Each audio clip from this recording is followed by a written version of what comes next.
This picture, these are all before computer, obviously.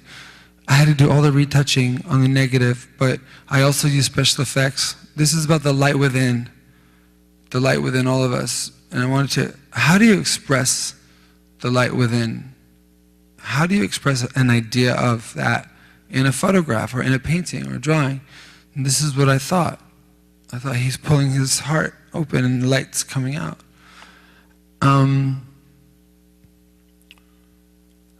Then, right at this time, right when I was really hungry, had no prospects for work, and I, couldn't call my father to ask for money. They were having a tough time, and I wasn't making a dime. No one bought anything. So I was shooting weddings. I was taking pictures for weddings. I was doing anything I could to make money.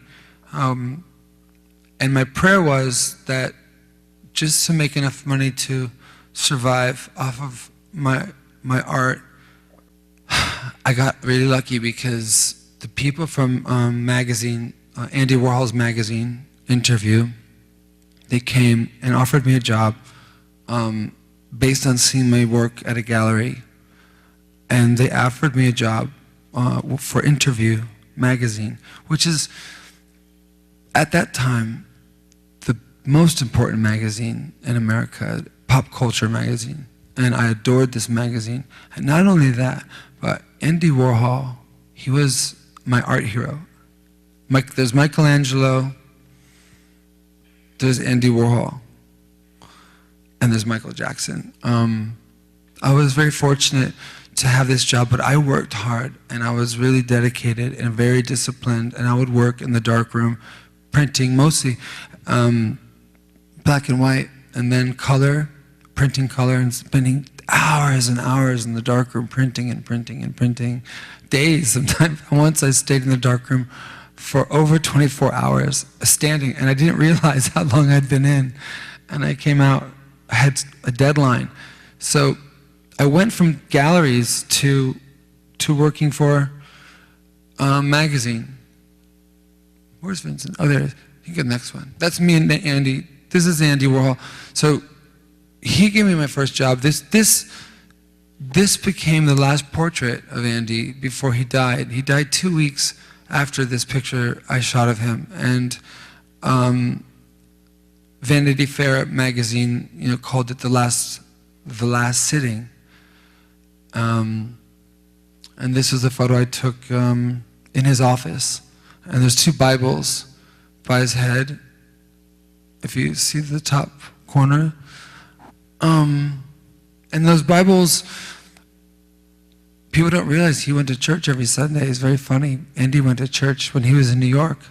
He went every Sunday. He had to be walked to church.